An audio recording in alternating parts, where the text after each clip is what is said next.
अब बात करते हैं कि थैला खोलकर उन्होंने क्या क्या निकाला, मैं उसके ऊपर आता हूं।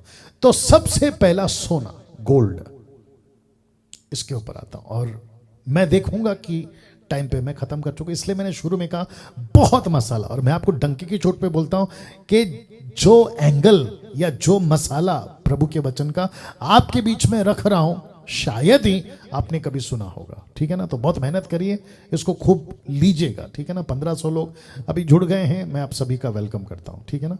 लिखा है सोना, गोल्ड, लिखा है गोल्ड शब्द, सोना गोल्ड शब्द का जिक्र पूरे बाइबल में 385 बार हुआ है, 385 टाइम्स, 385 बार। अब आपको बताता हूं कि गोल्ड मेटल, गोल्ड धातु, चांदी है, पीतल, ब्रास, लोहा, ऐसे करके जितने भी मेटल्स होते हैं ना, उन सब में कीमती कौन है? ऑफ कोर्स सोना। सोना किसको बताता है? राजा को बताता है। तो इस वक्त एक मैं फोटो रख देता हूं, फोटो देख लीजिए। और साथ ही साथ यशाया 60 का 5, मैंने कहा था ना मैं वापस लाऊंगा, अन्य जातियों की धन संपत्ति तुझको मिलेगी। कॉन्टेक्स्ट वही है, यीशु की है कॉन्टेक्स्ट में, अन्य जातियों की संपत्ति तुझको मिलेगी। तो साथ ही साथ मैं आपको यह भी बताता चलूं कि ऐसा हो सकता है कि क्या नाम है, मरियम, यूसुफ, उनके फैमिलीज आना जाना, एक तो गरीब थे, छोटा सा गांव है नासरत, पैसे की जरूरत पड़ी होगी, तो प्रभु ने कहा कि अन्य जातियों का पैसा, धन संपत्ति मैं तुझको दूंगा। तो गोल्ड, अब ये गोल्ड सिर्फ एक एंगल नहीं है कि उनको पैसे की जरूरत थी तो चलो पैसा मिल गया, ना ना ना ना ना।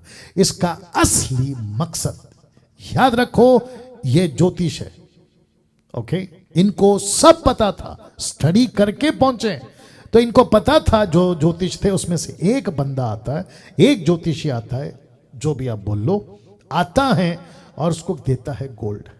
किसको? यीशु को। कहता है लीजिए, वर्शिप करते हुए कहता है लीजिए, आपके लिए गोल्ड लाए हैं। अब इसका कनेक्शन क्या है, मैं रख रहा हूं। जिस मसीहा की हम आराधना करते हैं ना, आप, मैं, अभी जो मैं बात कर रहा हूं, वो राजा है। वाह, ताली बजनी चाहिए। वो राजा है।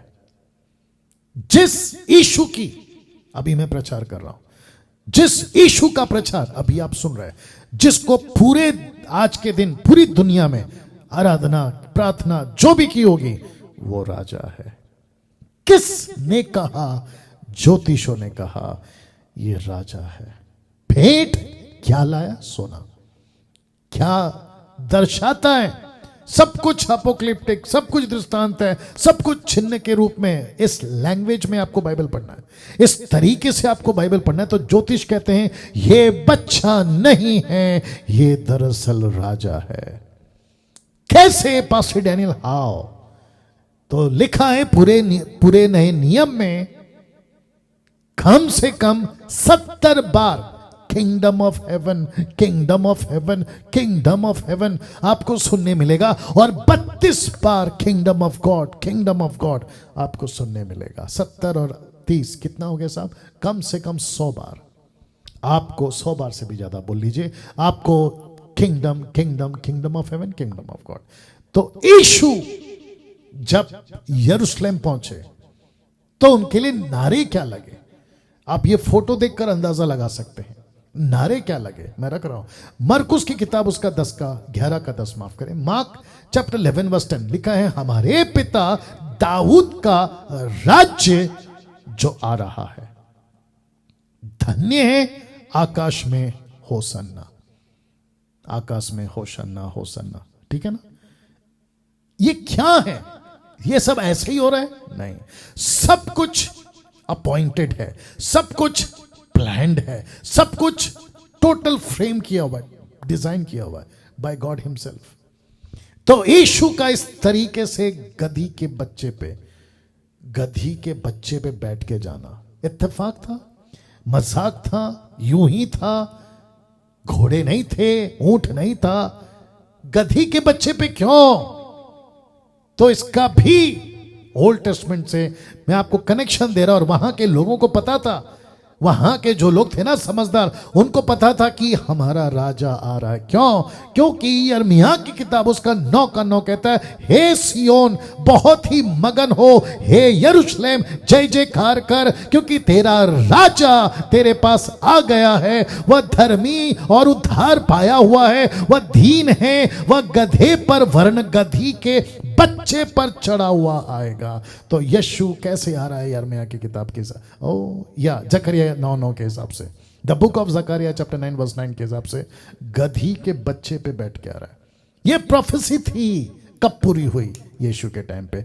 कौन रिकॉर्ड कर रहा है? मरकुस रिकॉर्ड कर रहा है 11 का 10। कैसा लग रहा है दोस्तों? कभी इस एंगल से समझा था बात को? प्रेज गॉड के पवित्र आत्मा ये बातें मुझको और आपको सिखा रहा है। तो यीशु को लिखा है तेरा राजा आ रहा है, राजा आ रहा है। मरकुस को माफ करें, मत्ती का लेखक कहता है यीशु राजा है, तो उसका एंगल पकड़ के चल रहा हूं ना। ये फोटो देख लीजिए पहले। आपको पता है राजा पिलातुस, उसने क्या किया था? जब यीशु को क्रूस पर मार रहे थे या चढ़ा दिए थे, और जब यीशु को चढ़ाना था, तो उस वक्त एक पट्टा या एक क्या कहते हैं, प्लेट या फिर एक बोर्ड पे लिख दिया गया था, कम से कम 3 भाषाओं में। क्या था वो? यूहन्ना की किताब 19:19, the book of John chapter 19:19 लिखा है, पिलातुस ने एक दोष पत्र लिखकर क्रूस पर लगा दिया, और उसमें यह लिखा था हिब्रू, लैटिन एंड ग्रीक, इब्रानियों और आपका यूनानी और लैटिन, या जो भी है 3 लैंग्वेज में, हिब्रू, लैटिन, ग्रीक। यीशु नासरी यहूदियों का राजा। अब मुझे बताइए, क्या यह भी इत्तेफाक है? जी नहीं, ये इत्तेफाक नहीं है। अगर इत्तेफाक होता तो जकरिया 9:9 क्यों कहता, और जॉन 19:19? और पिलातुस को किसने कहा कि लिखो बोर्ड पे कि यीशु नासरी यहूदियों का राजा है? और इसके ठीक पहले बहस हुई है महायाजकों की, ऐसे मत लिखो, बल्कि ये लिखो कि इसने कहा कि ये राजा है, और ऑफ कोर्स यीशु राजा है, और ऑफ कोर्स यीशु ने कहा कि मैं राजा हूं। लेकिन पिलातुस कहता है कि नहीं, मैंने लिख दिया जो लिख दिया, हिब्रू, लैटिन एंड ग्रीक में, 3 भाषाओं में। इसका मतलब है कि वहां की जो पब्लिक थी ना, वो तीनों भाषाओं वाली थी, और लिखा कि ये यीशु जो क्रूस पे मर रहा है, ये यहूदियों का राजा है। तो प्रश्न उठता है, गोल्ड क्यों दिया? राजा है इसलिए दिया। एक और एंगल दे रहा हूं साहब, प्रकाशित वाक्य 19 का 16, the book of Revelation chapter 19 verse 16 लिखा है, उसके वस्त्र और उसकी जांघ पर यह नाम लिखा है, राजाओं का राजा और प्रभुओं का प्रभु। फोटो देख लीजिए, या आपको जैसा मैंने कनेक्ट करने के लिए रखा है, कैसा लग रहा है? तो यीशु को सोना दिया गया।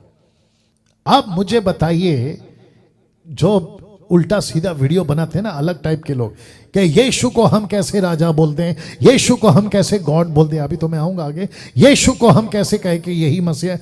तो ये जितनी घटनाएं तब घटी थी, तो क्या ये सब बकवास है, बंडल है, क्या है?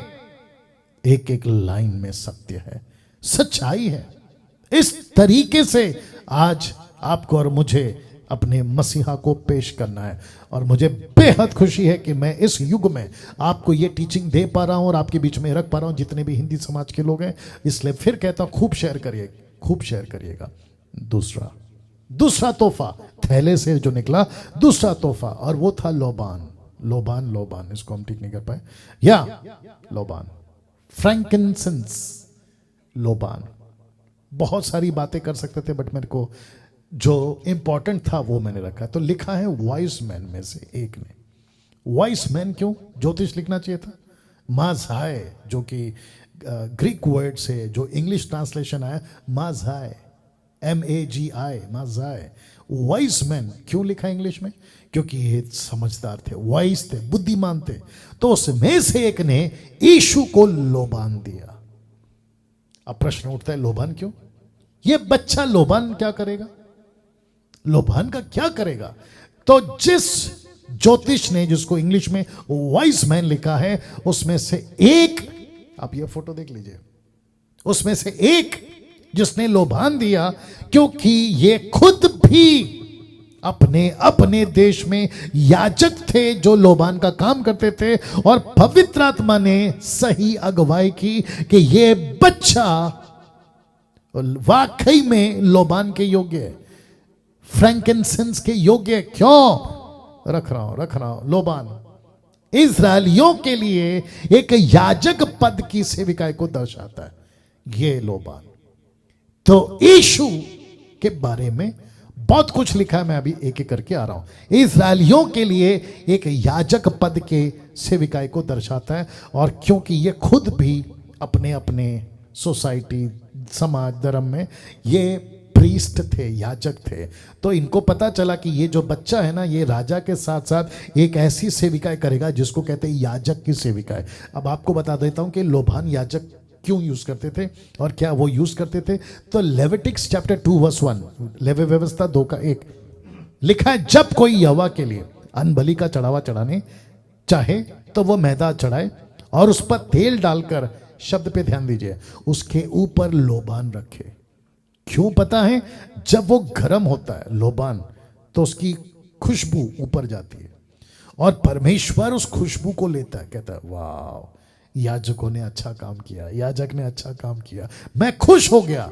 ऐसे याजक का पद या ऐसे याजक का काम किसी को ना देते हुए, ये ज्योतिष, रख रहा हूं फोटो, ये ज्योतिष कहते हैं कि ये वो याजक बनेगा बच्चा। जब इन लोगों ने लोबान दिया था तो ये कहना चाह रहे थे कि यह बच्चा यहूदियों के लिए याजक बनेगा। इसको गिफ्ट, पहला सोना, दूसरा लोबान, ये देते वक्त में इनको कहा आप याजक हैं। सोच के देखिए, मां बगल में बैठी है, क्या सोच रही है, क्या चल रहा है? एक आता है सोना देता है, एक आता है लोबान देता है, क्या चल रहा होगा? यूनिक पैदा हुआ है, पवित्र आत्मा से मेरे घर में आ गया। कभी ये ज्योतिष, तो कभी गडरिये, तो कभी कुछ, कभी एलिजाबेथ, कभी जकरिया को जॉन द बैप्टिस्ट पेट में उछल रहा है। ये सब चल क्या रहा है? एक देखिए, मैं बीच में भी बोला था जब यीशु का प्रचार कर रहा था, यीशु के बारे में जब यीशु पैदा हुआ ना, चारों तरफ हल्ला था, चारों तरफ कियोस था, चारों तरफ न्यूज थी, खबर थी, एक ऐसा बच्चा पैदा हुआ है। जगत के किसी कोने में चुप कर पैदा नहीं हुआ यीशु, और मुझे नहीं पता चलता है कि इतना खूबसूरत तरीके से डिजाइन करके यीशु को पैदा किया। कुछ ग्रुप के लोग हैं जो यीशु को ईश्वर, गॉड और मसीहा मानने को तैयार नहीं। और मूर्खता की तो बात तब हो गई जब उस वक्त के, पहले सदी के वक्त के शास्त्री, फरीसी, महायाजक नहीं पहचान पाए। अब आप समझ जाओ कि शैतान का डिसीव करने का लेवल किस लेवल का है। ये फोटो देख लीजिए साहब आप लोग, और साथ ही साथ मैंने लिखा हिब्रूस, यानी इब्रानियों की किताब। इब्रानियों की किताब, अगर आप सिर्फ इब्रानियों की किताब में, in the book of Hebrew लिखा है 11 times Jesus called as a great high priest. यीशु को 11 बार लिखा है बड़ा याजक, महायाजक, बड़ा, हाई और great priest, great high priest, कम से कम 11 times यीशु को सिर्फ ये किताब में, हिब्रू की किताब में। या कौन सा है, कैसा है, रखने जा रहा हूं। इब्रानियों 4:14। सो जब हमारा ऐसा बड़ा महायाजक आ गया ना, इंग्लिश में लिखा होगा high priest, great high priest, बड़ा महायाजक। ये शब्द किसी को नहीं मिला, ना हारून को मिला, ना उसके बाद के बच्चों को मिला, ना किसी को मिला, ना जीसस के टाइम पे जो हाई प्रीस्ट थे उनको भी नहीं मिला। ये नाम सिर्फ यीशु को मिला, बड़ा महायाजक। अभी मेरे साथ कनेक्ट रहिएगा, खूब मजा आएगा। यही आंकड़ा लिखा है कि बड़ा महायाजक जो स्वर्गों से होकर गया, अर्थात परमेश्वर का पुत्र यीशु। तो आओ हम अपने अंगीकार को दृढ़ता से थामे रहे। तो यीशु कौन है? बड़ा महायाजक। कहां पर गया? स्वर्गों में गया। प्लूरल शब्द है, स्वर्गों में से होकर गया, अर्थात कौन गया? यीशु। वाह! अब आप लोग सोच रहे होंगे कि पास्टर डैनियल, आपने टबरनैकल, संदूक, तंबू का दृश्य और महायाजक यीशु को ऐसा क्यों दिखाया? तो आपसे एक प्रश्न पूछता हूं। ये पहला तो मैंने पढ़वा दिया, आपको अभी मैं चित्र दिखा रहा हूं, ठीक है ना? ये चित्र देख लीजिए सब आप। ये है आपका टैबरनैकल, टोटल जिसको कहते हैं तंबू। इसके अंदर ये सब कुछ है ना? बर्न्ट ऑल्टर है, फिर आपका टेबल ऑफ, है ना, जो धूप की वेदी होती है वो है, फिर आपका खाने का मेज है, फिर आपका कैंडल स्टैंड है, 7 कैंडल स्टैंड, मतलब, और साथ ही साथ में आपका आर्क है जिसको कहते हैं आर्क ऑफ कवनेंट है। ये सब कुछ है, देख लीजिए आप। यहां पे मतलब इसके अंदर, मंदिर के अंदर एक चीज नहीं है, तो लिखा है यहां एक चीज नहीं थी। अब आप लोग सोचिए, मैं कुछ सेकंड दे रहा हूं आपको, तब तक पानी पी लेता हूं। यहां एक चीज नहीं है। जानना चाहते हो क्या?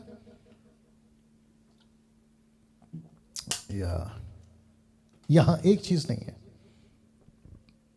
और आपको शायद कभी ध्यान गया नहीं गया, मुझे नहीं मालूम, बट मुझे बेहद खुशी है और मैं एक्साइटेड हूं वो एक चीज जो नहीं है आपको बताने के लिए। वक्त को ध्यान में रखना है, इसलिए मैं आ रहा हूं, ठीक है ना? वो एक चीज जो यहां नहीं थी, और वह थी सिंहासन, चेयर, बैठना नहीं था। अब आप बोलोगे क्यों? आपने कुर्सी को क्यों लाया? क्योंकि जो याजक होते थे उनको सब काम खड़े होकर ही करना है, क्योंकि कुर्सी नहीं है यहां पे। परमेश्वर ने मूसा को नहीं कहा कि कुर्सी रखो, हाई प्रीस्ट है, कुर्सी रखो, बैठेगा, नो। नहीं, उसको खड़े रहकर काम करना है। जो बकरी या जो भी मेमना या जो भी एनिमल्स ब्लड है उसको लेना है, खड़े होकर काम करना है, अर्पण करना है। क्यों पता है? शब्द खड़े होकर काम करना है का जो इशारा है ना, कि ये ऑन एंड ऑन प्रोसेस है, मतलब ये चलता रहेगा।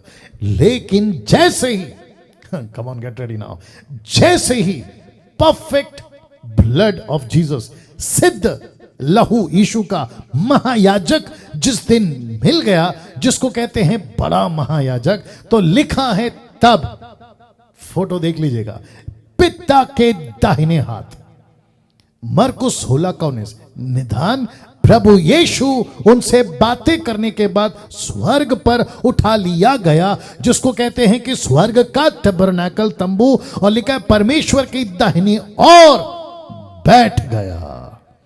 बैठ गया। तो फोटो देख लीजिए, यीशु पिता के दाहिने हाथ में बैठ गया है। इसका मतलब क्या है? इसका मतलब यह है, जब अपना खुद का लहू देकर बैठ गया तो किसी प्रकार का और सैक्रिफाइस की जरूरत नहीं है, नहीं है, नहीं है, क्योंकि सर्वसिद्ध लहू मिल चुका था। और यही वजह थी, जब यीशु ने कहा पूरा हुआ, तो मंदिर का पर्दा ऊपर से लेकर नीचे तक फट गया। यह साबित करता है कि अब ऐसा महायाजक है जो कुर्सी पर बैठ गया है, जो सिंहासन पर बैठ गया है। और ये कौन है? ये हाई प्रीस्ट है, ये महायाजक है जो कुर्सी पर बैठ गया है। अब कोई धूप नहीं जलेगा, अब किसी प्रकार का कोई बकरी, भेड़ बकरी का खून नहीं चढ़ेगा, अब किसी प्रकार की सैक्रिफाइस की जरूरत नहीं। और इसलिए मैं बार बार कहता हूं कि जुडियासम में जो अभी चल रहा है ना नाटकबाजी, वो उससे दूर रहो, क्योंकि वो आपको वापस यीशु जो कुर्सी पर बैठ गया उसको उठाने पे मजबूर करेंगे ये लोग। ये तो बात अलग है कि किसी का बाप यीशु को नहीं उठा सकता, ये बात अलग है ना। वो बैठ गया, तो ये प्रश्न उठता है क्यों बैठ गया? प्रश्न उठता है क्यों बैठ गया? ठीक है, तो जवाब ले लीजिए और फोटो देख लीजिए। लिखा है इब्रानियों 9:12, बकरों और बछड़ों के लहू के द्वारा नहीं, पर अपने ही लहू के द्वारा एक ही बार पवित्र स्थान में प्रवेश किया। कौन सा पवित्र स्थान? यीशु को तो मंदिर के बाहर मारा गया, यीशु मसीह को तो कोसों दूर लेकर मारा गया, यीशु को तो गोलगता के पहाड़ पे मारा गया, मंदिर में कहां मारा गया? इसका ये दे देना प्लीज, क्या कहते हैं, चार्जर, इसको लगा दीजिए। मंदिर के बाहर हुआ है, नीचे लगा हुआ है शायद, लगा दीजिएगा। मंदिर के बाहर हुआ है, तो यीशु मसीह कौन से मंदिर में प्रवेश किया? जो हाथ का बनाया हुआ मंदिर में नहीं गया, बल्कि यीशु मसीह स्वर्ग का मंदिर है ना, उसमें गया। कैसा लग रहा है अजीजों? वाह, यहां तो ताली बजनी चाहिए थी। और लिखा है मंदिर में प्रवेश किया और अनंत छुटकारा प्राप्त किया। ये जो शब्द है अनंत छुटकारा, इसके बाद कोई सैक्रिफाइस नहीं दिया, ना ही देना है। इसलिए जितने लोग मुझे सुन रहे हैं, अब कोई बाकी सैक्रिफाइस बलिदान नहीं बाकी है, क्योंकि सर्वसिद्ध ने हमेशा के लिए आपके मेरे लिए कीमत चुका दी। यीशु को कहा गया अनंत छुटकारा, यीशु को कहा गया है कि द फाइनल हाई प्रीस्ट, यीशु को कहा गया कि यही है आखिरी वाला। उसके बाद कोई कॉन्सेप्ट नहीं आता महायाजक का। तो जितने भी बॉसगिरी करना चाहते ना, मैं प्रीस्ट हूं, मैं याजक हूं, मैं अलाना हूं। अभी बीच में कोई था, मैं बात कर रहा था, मैंने पूछा तुम ऊपर से लेके नीचे तक सफेद कपड़ा में भी कहता है तू मलकासिदिक की रीति पर सदा के लिए याजक है। वो दूसरी जगह कौन सा है? भजन संहिता 110 का 1 से 4 तक में मेरे प्रभु से यहोवा की ये वाणी है, तू मेरे दाहिने बैठ जब तक कि मैं तेरे शत्रुओं को तेरे चरणों की चौकी ना कर दूं। तेरा पराक्रम का राज्य दंड यहोवा सिय्योन से बढ़ाएगा। तू अपने शत्रुओं के बीच में शासन करेगा। तेरी प्रजा के लोग तेरे पराक्रम के दिन स्वच्छ बलि बनते हैं। तेरे जवान लोग पवित्रता से शोभ्यमान और भोर के गर्भ से जन्मी हुई उसके समान तेरे पास हैं। अब इसको देखो, यहोवा ने शपथ खाई है और ना पछताएगा, नहीं पछताएगा। क्या? कि तू मेलकिसेदेक की रीति पर सर्वदा का याजक है। यीशु सर्वदा का याजक है, यीशु के बाद कोई और नहीं। बीच में किसी ने कहा यीशु के बाद एक और आया है, नहीं आया। आपको अपना कहानी बनाना है, बनाओ। इब्रानियों 7 का 21 लिखा है, क्योंकि वे तो बिना शपथ याजक ठहराए गए, पर यह शपथ के साथ उसकी ओर से नियुक्त किया गया, जिसने उसके विषय में कहा कि प्रभु ने शपथ खाई और वह उसे फिर ना पछताएगा कि तू युगान युग याजक है। यहोवा यीशु को महायाजक बनाकर नहीं पछताएगा कि तू युगान युग याजक है। समाप्ति पे आ रहा हूं। तीसरा, गंधरस या गंधरस। नाउ, जब तक गोल्ड दिया था ना तब तक ठीक था, लोबान दिया तब तक भी ठीक था, पर जब गिफ्ट, अब ये गिफ्ट इनको परेशान करेगा या करा होगा। कौन सा? गंधरस।